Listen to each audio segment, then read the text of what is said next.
झेडपेत सर्वाधिक सदस्य निवडून आणूनही मंत्री हसन मुश्रीफ यांना अध्यक्षपदासाठी इतकी ताणाताणी का करावी लागते? भाजप मुश्रीफांची कोरडी का करत आहे? आणि या सगळ्यात सतेज उर्फ बंटी पाटील आणि मुश्रीफ यांची जुनी मैत्री पुन्हा एकदा कोल्हापूरच्या राजकारणात तवा राजकीय भूकंप घडून आणणार का? विनय कोरे यांच्यामुळे मुश्रीफ अडचणीत कसे सापडलेत, या सर्व प्रश्नांची उत्तरं आज आपण या व्हिडिओमधून शोधणार आहोत. कोल्हापूरचे सुरू आहे तसं राजकारण राज्यातील कुठल्याही झेडपीत सुरू नाही. संपूर्ण राज्याच्या राजकारणाला कलाटणी देणाऱ्या घडामोडी सुरू आहेत. त्यातच आज आलेल्या एका बातमीनं आणखीन खळबळ रुळून दिली आहे. त्यामुळे हा व्हिडिओ शेवटपर्यंत नक्की पहा. सुरुवातीलाच आपण महिनाभरापूर्वी लागलेल्या जिल्हा परिषद निकालाचं गणित व्यवस्थित समजून घेऊयात. जिल्हा परिषदेच्या एकूण 68 जागांचे निकाल गेल्या 9 फेब्रुवारीला लागले. यात महायुतीनं निर्विवाद वर्चस्व गाजवत तब्बल 51 जागांवर आपला झेंडा फडकवला. विरोधी पक्षात असणाऱ्या महाविकास आघाडीला केवळ 17 जागांवर समाधान मानावं लागलं. आता यात प्रत्येक पक्षाचं बलाबल पाहिलं तर चित्र अधिक स्पष्ट होतं. सुनेत्रा पवारांच्या राष्ट्रवादी काँग्रेसनं या निवडणुकीत 2 स्थानिक आघाड्यांच्या उमेदवारांचा सर्वाधिक म्हणजेच 20 जागा जिंकल्या आणि सर्वात मोठा पक्ष होण्याचा मान मिळाला. त्यानंतर काँग्रेसनं 14 जागा जिंकल्यात. भाजपलाही 12 तर एकनाथ शिंदेंच्या शिवसेनेनं 9 जागा मिळाल्या.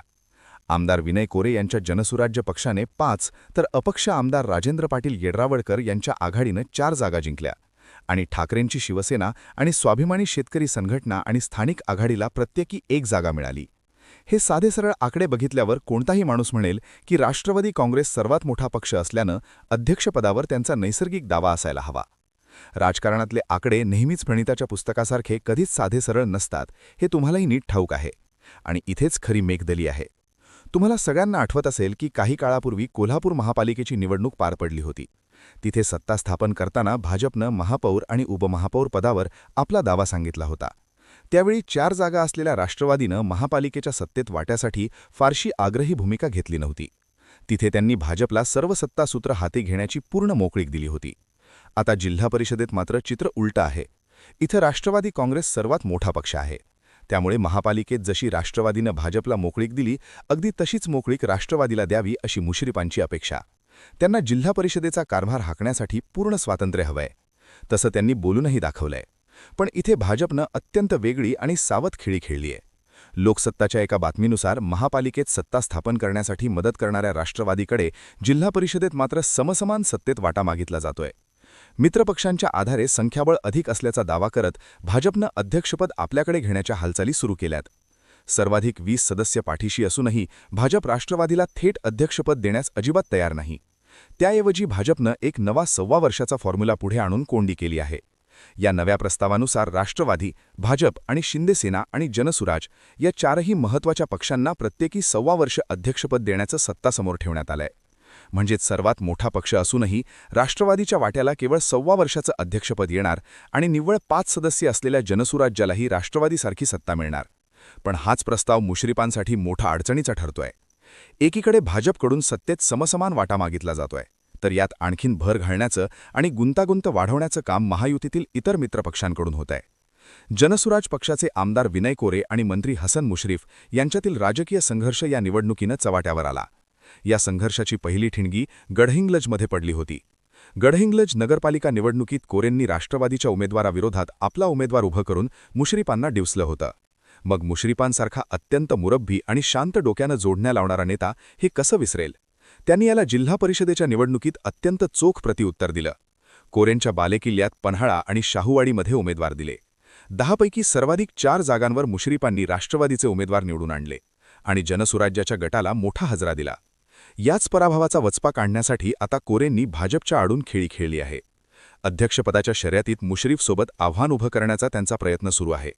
दुसरीकडे शिंदेंच्या शिवसेनेचे नेते आणि पालकमंत्री प्रकाश आंबेडकर हे शांतपणे आपल्यालाही सत्तेत समान वाटा मिळेल अशा जोडण्या लावत आहेत. त्यांनी आपल्या पक्षातील खासदार आमदारांची मोठ बांधून अध्यक्षपदावर डोळा ठेवलाय. त्याचवेळी मुश्रीफांनी उमेदवार न देता अप्रत्यक्षपणे आमदार राजेंद्र पाटील येड्रावडकर यांच्या आघाडीला पाठिंबा दिला होता. पण त्याच येड्रावडकरांनी आपण महायुतीसोबत असल्याचं सांगताना कोणत्याही एका पक्षाचं त्या नेत्याचं नाव घेतलं नाही. त्यामुळे मुश्रीफांची झेडपी सत्ता मिळवताना महायुतीत 4ही बाजूंनी कोंडी झाली आहे. एकीकडे महायुतीत असा कलगीतुरा आणि रस्सेखेच रंगली असताना बंटी पाटलांच्या काँग्रेसनं एक गुगली टाकली आहे. बंटी पाटील यांनी निकालानंतरच पत्रकारांना सांगून टाकलं की राष्ट्रवादीला आमची गरज पडेल असं आम्हाला मुळीच वाटत नाही. पण सत्ता स्थापनेसाठी त्यांनी आमच्याकडे मदत मागितली तर आम्ही नक्कीच विचार करू. बंटी पाटलांचं हे विधान साधं सोपं वाटत असेल, पण कोल्हापूरच्या राजकारणात हे निव्वळ एक स्टेटमेंट नाही तर संपूर्ण जिल्ह्याच्या राजकारणात उलथापालट टाकणारी जोडणी आहे. मुश्रीफांना महायुतीत योग्य न्याय मिळाला नाही आणि भाजपने मुश्रीफांची कोंडी करण्याचा प्रयत्न असाच सुरू ठेवला तर काय होईल? दैनिक लोकमतात प्रसिद्ध झालेल्या बातमीत याचे संकेत मिळतात. या बातमीनुसार महायुतीतील कोंडी न फुटल्यास मुश्रीफ आणि सतेज पाटील यांची जुनी मैत्री पुन्हा एकदा कोल्हापूरच्या राजकारणात दिसू शकते. राष्ट्रवादीचे 20 सदस्य, काँग्रेसचे 14 आणि एखादा अपक्ष असं समीकरण जुळलं तर 35 हा बहुमताचा जादू आकडा गाठणं या दोघांना अजिबात कठीण नाही. आणि सर्वात महत्त्वाची गोष्ट म्हणजे उपमुख्यमंत्री सुनेत्रा पवार यांनी या राजकीय खेळीला हिरवा कंदील दाखवला तर भाजपला जिल्हा परिषदेत मोठा धोबीपछाड मिळू शकतो. अजित पवारांच्या निधनानंतर राष्ट्रवादीची धुरा सांभाळणाऱ्या सुनेत्रा पवार या पक्षाला सत्तेत फ्री हँड मिळावा म्हणून काय निर्णय घेतात हे बघणं महत्त्वाचं आहे. आता तुम्हाला प्रश्न पडला असेल की निव्वळ एका झेडपीसाठी अध्यक्षपदासाठी एवढी ताणाताणी आणि संघर्ष का सुरू आहे? तर या प्रश्नाचं अचूक उत्तर आहे गोकुळ दूध संघ. कोल्हापूरच्या राजकारणाची आणि अर्थकारणाची खरी नाडी या गोकुळ दूध संघात आहे. जिल्हा परिषद अध्यक्षपदाचा थेट संबंध गोकुळच्या आगामी निवडणुकीशी जोडला जातोय. गोकुळच्या निवडणुकीसाठी अधिकाधिक संस्थांचे ठराव असणाऱ्यांना उमेदवारी दिली जावी असा मुद्दा आत्तापासूनच लावून धरला जातोय. ज्याच्या ताब्यात जिल्हा परिषदेची सत्ता त्याचंच गोकुळच्या निवडणुकीत पारडं जड राहील असं कोल्हापूरच्या राजकारणाचं समीकरण आहे. लोकमताच्या बातमीनुसार मुश्रीफांकडे सर्वाधिक ठराव आहेत. त्यामुळे त्यांना सत्तेपासून बाजूला करून गोकुळमध्ये आपला वर्चस्व आणि ताकद राखण्याची भाजप आणि महाडी गटाची मोठी खेळी असू शकते. म्हणूनच जिल्हा परिषदेचा हा राजकीय आखाडा इतका रंगतदार आणि शेकदार झालाय.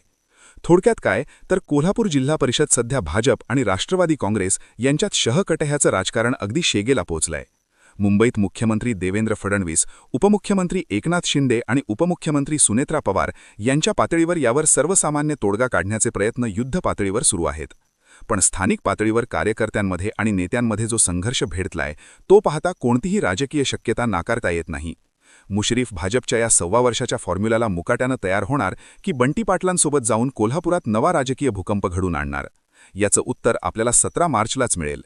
सध्या तरी मुश्रीफांनी झेडपीत महायुती सोडून कोणताही पर्याय विचारात नसल्याचं सांगत सर्व बातम्या फेटाळून लावल्या आहेत. पण तुम्हाला काय वाटतं, या राजकीय संघर्षात झेडपीचा अध्यक्ष कोण होणार? मुश्रीफ बाजी मारणार की भाजप आपली खेळी यशस्वी करणार? मुश्रीफ बंटी ही जोडी पुन्हा एकदा एकत्र येईल का? तुमच्या प्रतिक्रिया खाली कमेंट बॉक्समध्ये नक्की सांगा. तसंच आपला हा व्हिडिओ तुमच्या सर्व ग्रुपवर जास्तीत जास्त शेअर करा. व्हिडिओला भरभरून लाईक करा आणि आपल्या चॅनलला सबस्क्राईब करायला विसरू नका.